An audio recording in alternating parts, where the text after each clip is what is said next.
તો ઠેર ઠેર રાજ્યના અનેક શહેરોમાં સ્માર્ટ મીટરનો વિરોધ થઈ રહ્યો છે। સુરતમાં પણ સ્માર્ટ મીટરનો વિરોધ જોવા મળી રહ્યો છે। પીપલોદ ડિવિઝનના કર્મચારીઓ સ્માર્ટ મીટર લગાવવા પહોંચ્યા હતા, જ્યાં કર્મચારીઓની સમજાવટ બાદ કેટલાક લોકોએ મીટર લગાવવાની મંજૂરી આપી દીધી હતી। સમગ્ર રાજ્યમાં સ્માર્ટ મીટરને લઈને વિરોધ ચાલી રહ્યો છે, ત્યારે લોકોને સમજાવવાનું કામ અત્યારે ડીજીવીસીએલના કર્મચારીઓ કરી રહ્યા છે। દ્રશ્ય સીધા જોઈ શકાય છે, સ્માર્ટ મીટર લાગી ચૂક્યા છે, પણ જે પ્રકારનો વિરોધ છે તેને લઈને 20 અથવા કહી શકાય 10 મીટર પર 1 મીટર અલગથી લગાડવાની કામગીરી ચાલી રહી છે। અહીંયા સ્થાનિક લોકો જે અધિકારીઓ છે, આપણે સીધા એમની સાથે વાત કરવાનો પ્રયાસ કરીશું। यहाँ पे स्मार्ट मीटर लग चुके हैं, जिस तरह से विरोध चल रहा है, आप क्या कहेंगे? और यहाँ पे अभी 20 मीटर या 10 मीटर पे 6 मीटर लगाया जा रहा है। हाँ, हमारे सोसाइटी में सारे आदमी को ज़्यादा बिल आने की प्रॉब्लम हो रही थी और पूरे विश्व में ही ये प्रॉब्लम आ रही है। तो हमने चौधरी साहब एमडी से मीटिंग भी की थी। उन्होंने कहा था 20 स्मार्ट मीटर पे एक पुराना मीटर लगा के चेक किया जाएगा। आज उनके आदमी आए हुए हैं, 20 स्मार्ट मीटर पे एक पुराना मीटर लगा के, माने हमारे हर टावर में 40 प्लेट हैं, तो एक टावर में 2 पुराने मीटर लगा के चेक किया जाएगा। फिर उनका जो नतीजा होगा देखा जाएगा। મોદી સાહેબ અહીંયા પહોંચ્યા છો, સ્માર્ટ મીટર લાગી ચૂક્યા છે, આજે શું કામગીરી અને અહીંના લોકોને કેવી રીતે ડીજીવીસીએલ દ્વારા સમજાવવામાં આવે છે? આપણા દ્વારા અમારા એમડી સાહેબ દ્વારા એવું નિર્ણય કરવામાં આવેલો છે કે દરેક 20 મીટરે આપણે એક ચેક મીટર લગાડશું, કે જે જૂના આપણા સ્ટેટિક મીટર હતા એ આપણે સ્માર્ટ મીટર જે આપણે નવું લાગેલું છે એની સિરીઝમાં નવું ચેક મીટર લગાડશું, અને ચેક મીટર અને જે આપણું સ્માર્ટ મીટર એનો આપણે બંને વચ્ચેનો ડિફરન્સ આપણે ચેક કરશું। કન્ઝપ્શન જે 24 કલાકે કે 48 કલાકે આપણે રેકોર્ડ થાય એ બંનેનો ડિફરન્સ ચેક કરશું, જેથી કરીને આપણે સીધું જ ચેક કરી શકીએ છીએ કે બંને મીટરમાં રીડિંગ જે છે એ સેમ આવે છે કે અલગ અલગ આવે છે। દ્રશ્ય સીધા જોઈ શકાય છે, સ્માર્ટ મીટર લાગી ચૂક્યા છે અને સ્માર્ટ મીટર ઉપર એક ચેક મીટર, એટલે કે 20 મીટરનું ટોટલ જે રીડિંગ આવે છે એ 1 મીટરમાં આવે છે કે કેમની, એ તફાવત ચેક કરીને લોકોને સમજાવવાનો પ્રયાસ કર્યો છે, એટલે કે સ્માર્ટ મીટર લાગી ગયા છે। કેમેરામેન ભરત બ્રહ્મભટ્ટ સાથે કીર્તિશ પટેલ, ન્યૂઝ 18 ગુજરાતી, સુરત। તો હવે વાત કરીશું ચોમાસું કેટલું દૂર।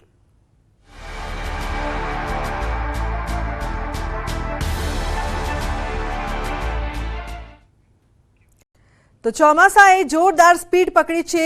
અરબ સાગરમાં ચોમાસાએ એન્ટ્રી મારી છે। ચોમાસું કેરળથી હવે માત્ર 150 કિલોમીટર જેટલું દૂર છે। 2 દિવસના વિરામ બાદ ચોમાસું ઝડપથી આગળ વધ્યું છે।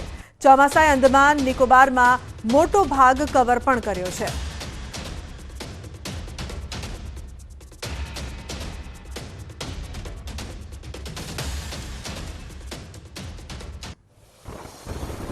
વાવાઝોડાની સંભાવના વધુ પ્રબળ બની છે। બંગાળની ખાડીમાં લો પ્રેશર સર્જાયું છે। 24 મે ડિપ્રેશન સર્જાવાની સંભાવના। અનુમાન પ્રમાણે ડિપ્રેશન બન્યો, બાદમાં સિસ્ટમ વધુ મજબૂત બનશે। હવામાન વિભાગે વ્યક્ત કર્યું છે અનુમાન। તો વાવાઝોડાની સંભાવના પણ વધુ પ્રબળ બની છે। હવામાન વિભાગ દ્વારા અનુમાન વ્યક્ત કરવામાં આવ્યું છે। બંગાળની ખાડીમાં લો પ્રેશર સર્જાયું છે।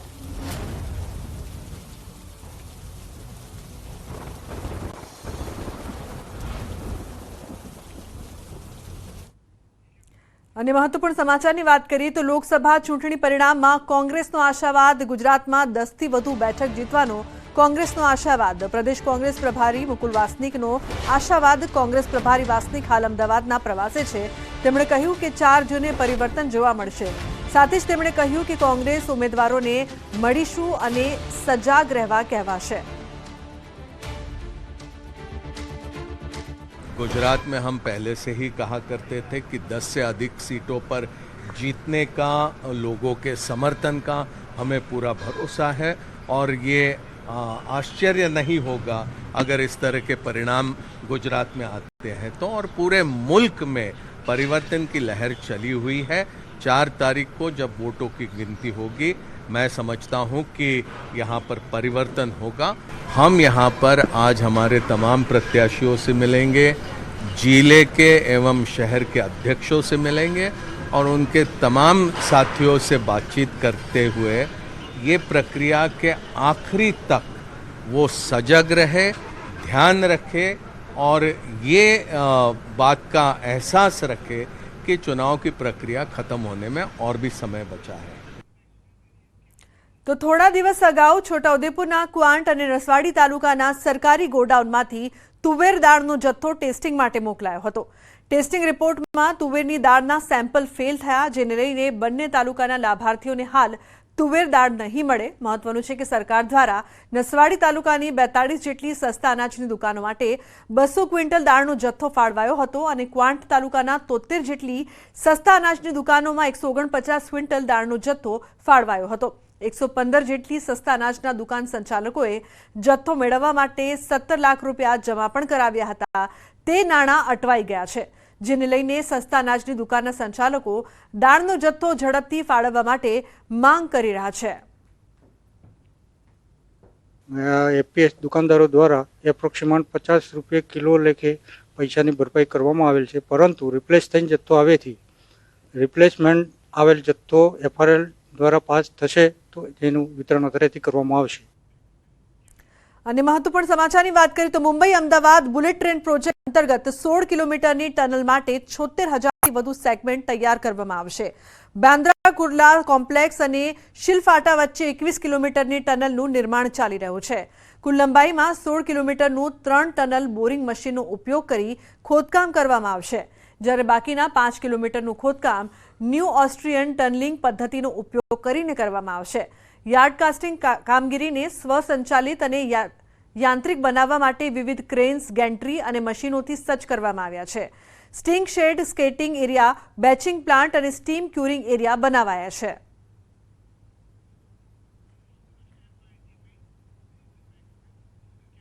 ખેડાના કાજીપુરા પાસે ગોડાઉનમાં ભીષણ આગ લાગવાની ઘટના સામે આવી છે. નેશનલ હાઈવે નંબર 48 પર આવેલા વેરહાઉસમાં આગ લાગી હતી. ગોડાઉનમાં આગ લાગી હોવાની પ્રાથમિક માહિતી સામે આવી. ખેડા અને નડિયાદ ફાયર બ્રિગેડ ઘટના સ્થળે પહોંચીને આગ પર કાબુ મેળવવા પ્રયાસ હાથ ધરાયા છે. તો વેરહાઉસમાં આગ લાગવાથી કિલોમીટર સુધી ધુમાડાના ગોટા જોવા મળ્યા. તો આગ લાગવાનું કારણ હજુ અકબંધ.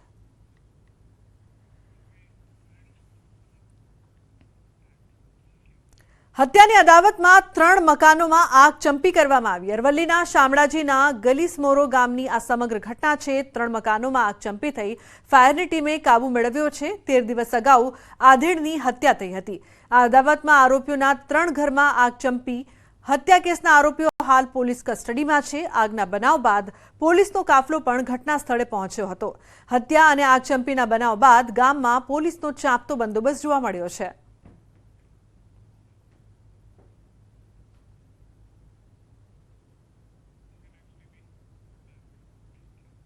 તો અમદાવાદમાં નિકોલમાં આગ લાગવાની ઘટના સામે આવી છે. રામદેવ એસ્ટેટમાં આવેલા એલઈડી બનાવતી ફેક્ટરી લાઇટ પેલેસના ગોડાઉનમાં વહેલી સવારે આગ લાગી હતી. ફેક્ટરીમાં ફાયર એનઓસી ન હોવાનું તપાસમાં સામે આવ્યું છે.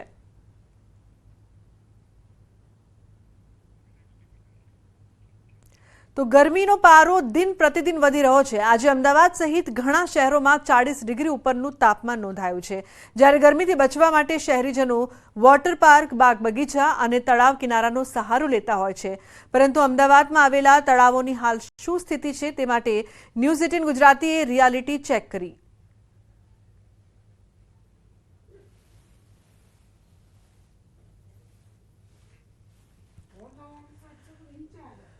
ગરમીથી બચવા માટે આખો દિવસ કોન્ક્રીટના જંગલની અંદર વસતા હોય છે, ત્યારે ગરમીથી રાહત મળે તે માટે આ તળાવનો સહારો લેતા હોય છે. પરંતુ તળાવમાં ન તો એક પણ ટીપું પાણી છે અને લોકોએ પણ અત્યારે હાલ આ તળાવ જે છે તે ક્રિકેટની પીચ બનાવી દીધી હોય તે પ્રકારના દ્રશ્યો અમદાવાદની અંદર જોવા મળી રહ્યા છે.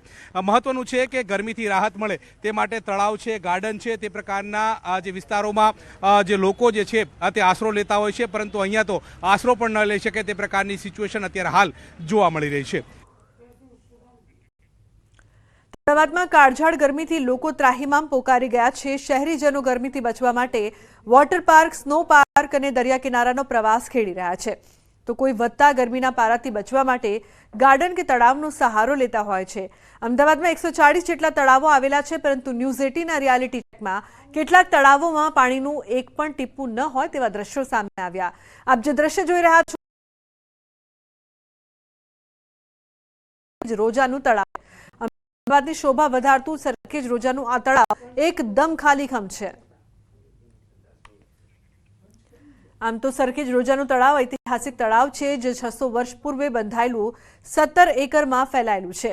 આ તળાવની ફરતે અવનવા મોન્યુમેન્ટ પણ આવેલા છે જેથી પ્રવાસીઓ માટે આકર્ષણ ઊભું થઈ શકે, પરંતુ તળાવમાં હાલ એક ટીપું પણ પાણી ન હોવાના કારણે લોકો માટે આજે આ તળાવ શોભાના ગાંઠિયા સમાન બન્યું છે। તળાવમાં પહેલા અડાલજથી પાણી આવતું હતું, હવે દર વર્ષે કંઈક આવા જ દ્રશ્યો અહીં જોવા મળે છે। ગંજ અહેમદ ખટ્ટુ સરખેજ રોજા આ ઇમારત વર્લ્ડ હેરિટેજમાં આવેલી છે અને વર્લ્ડ હેરિટેજમાં આવેલી આ ઇમારતની આવી દુર્દશા છે। કેન્દ્ર સરકાર, રાજ્ય સરકાર કે કોર્પોરેશન આના પ્રત્યે કોઈ ધ્યાન નથી, એટલા માટે કે આ એક મોન્યુમેન્ટ છે એને અનાથ તરીકે છોડી દેવામાં આવ્યું છે। એવું નથી કે માત્ર સરખેજના ઐતિહાસિક તળાવમાં જ પાણી નથી, પરંતુ ચાંદલોડિયા ખાતે આવેલા તળાવમાં પણ આ જ પ્રકારની સ્થિતિ છે। ચાંદલોડિયાના તળાવ પણ ખાલીખમ છે। આ તળાવનો વિકાસ થાય અને પાણીનો સંગ્રહ થાય તો આસપાસના વિસ્તારમાં રહેતા લોકો માટે આશીર્વાદરૂપ તળાવ સાબિત થઈ શકે તેમ છે, પરંતુ હાલ તળાવમાં પાણી નથી એટલે ઘરમાં પણ લોકોને ગરમીનો સામનો કરવો પડે છે। આ અત્યારે ગરમીનું તાપમાન એટલું વધી રહ્યું છે કે ચારેકોર જનતા ત્રાહિમામ થઈ રહી છે। આપણે લોકોએ અને સરકારના મુક્કમ જે પણ અધિકારીઓ છે એમને પણ વૃક્ષારોપણ કરાવવું જોઈએ અને આપણો આ ચાંદલોડિયા જે તળાવ છે એ ચાંદલોડિયા તળાવ પરિપક્વ રૂપે એવી રીતે થાય કે આમાં પાણીનો સિંચય થાય, જેના કારણે કે તાપમાનમાં થોડીક ઠંડક અને નરમાઈ બને, જેથી અહીંયા લોકો આવે બેસે। અત્યારે કાળઝાળ ગરમીમાં એટલો પ્રકોપ છે કે લોકોને ત્રાહિમામ થઈ રહ્યું છે। અમદાવાદમાં અનેક તળાવો આવેલા છે અને અનેક તળાવોમાં એવા પણ તળાવો છે કે જ્યાં એક પણ ટીપું પાણી ના હોય તે પ્રકારના દ્રશ્યો જોવા મળી રહ્યા છે। આ ચાંદોડિયા વિસ્તારમાં આવેલું તળાવ છે પણ મોટા વિસ્તારની ફેરવાયેલું છે, પરંતુ ત્યાં નતું પાણી જે છે તે જોવા મળી રહ્યું છે। પક્ષીઓ પણ ઉડી રહ્યા છે પરંતુ પાણી નથી તે પ્રકારના દ્રશ્યો જોવા મળી રહ્યા છે। જોકે ફરતે ફરી શકે, લોકો ગરમીમાં રાહત અનુભવી શકે તે પ્રકારની વ્યવસ્થા છે, પરંતુ કાળઝાળ ગરમીમાં લોકો નદી કિનારે કે તળાવ કિનારે આવે પરંતુ ત્યાં પાણી ન હોય તો શું કરે તે પ્રકારની સ્થિતિ નિર્માણ જે છે તે અમદાવાદમાં જોવા મળી રહી છે અને આ જ ચાંદોડિયા વિસ્તારનું તળાવ છે કે તે પણ પાણી વિના શૂનું હોય તે પ્રકારના દ્રશ્યો જોવા મળી રહ્યા છે। કેમેરા પર્સન અમિત શર્મા સાથે ગૌતમ શ્રીમાળી, ન્યૂઝ 18 ગુજરાતી, અમદાવાદ। તો શહેરના મોટા તળાવની જેમ રાણીપમાં પણ આવેલું તળાવ તંત્રની ઉદાસીનતાનો ભોગ બનેલું છે। ચાંદલોડિયા હોય, રાણીપ હોય કે પછી સરખેજ હોય, આ તમામ તળાવો ઉનાળાના સમયમાં બંજર મેદાન જેવા થઈ ગયા છે। અમદાવાદમાં આમ તો કોર્પોરેશન હસ્તક અંદાજિત 113 જેટલા અને કલેક્ટર હસ્તક 30 જેટલા તળાવો આવેલા છે, પરંતુ આ તળાવમાં ઘણા ખરા તળાવો ખાલીખમ છે। ઉનાળાના સમયમાં આ તળાવોમાં પાણી ભરવામાં આવે તો લોકોને ગરમીથી રાહત મળશે।